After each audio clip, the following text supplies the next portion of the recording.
আসসালামু আলাইকুম, সবাই কেমন আছেন? আজকে আবার দুটি জামার ডিজাইন নিয়ে আসলাম বড় বাচ্চাদের। এগুলো একবারে অনেক বড় বাচ্চা, প্রায় 12 বছর বাচ্চার গায়ের জামা।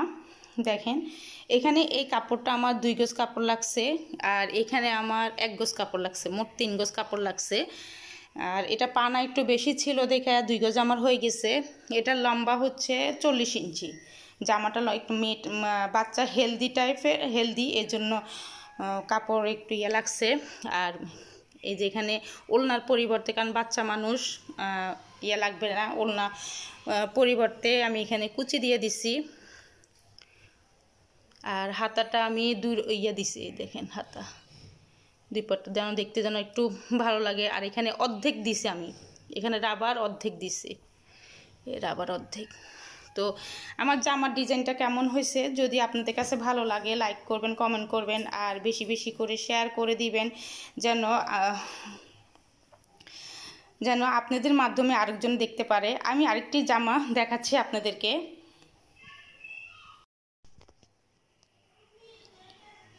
এই যে আরেকটা তো এটা একই বাচ্চার জামা। এই যে এখানে আবার নিচে দিয়ে আমি একটু কুচি দিছি। এই কাপড়টা আমার 1 গজ 12 গিরা, এখানে 1 গজ 12 গিরা না, 2 গজই কাপড় আছে। এটা 2 গজ, 2 গজে তো একটু সামান্য কম হয়, 1 গজ 12 গিরা বা 14 গিরা আছে। এটার ভিতরে ছিল টুকরা, ছিল কাটকি ছিল উনি। আর এটার ভিতরে ছিল 1.5 গজ কাপড়, কালোটা 1.5 গজ, আর এটা তো এটা আমি কুচি ফ্রক দিছি।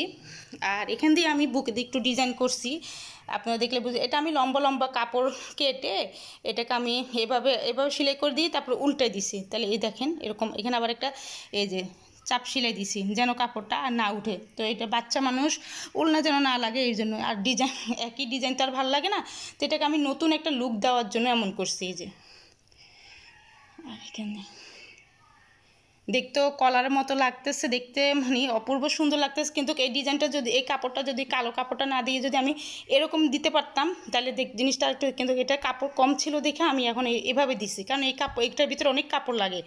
এই যে 4টা পার্ট দিছি, এই যে 4টা পার্ট দিছি। আর এখানে আমি হাতা এখানে জোড়া দিয়ে আমি এই ডিজাইনটা করছি।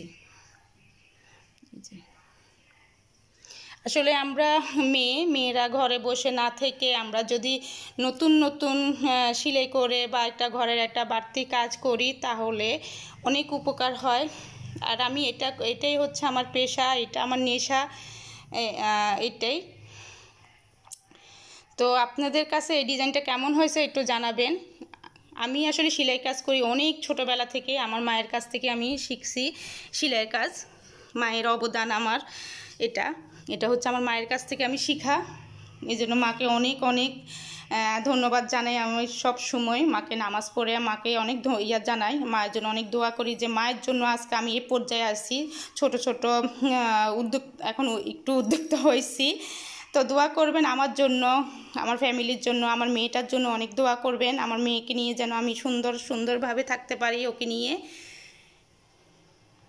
তো আমার ডিজাইনটা কেমন হয়েছে যদি আপনাদের কাছে ভালো লাগে লাইক করবেন, কমেন্ট করবেন, আর বেশি বেশি করে শেয়ার করে দিবেন, যেন আবার নতুন ডিজাইন নিয়ে আসতে পারি, নতুন নিয়ে আসতে পারি। তাহলে আজকে এই পর্যন্ত, সবাই ভালো থাকবেন, নিরাপদ থাকবেন। আল্লাহ হাফেজ।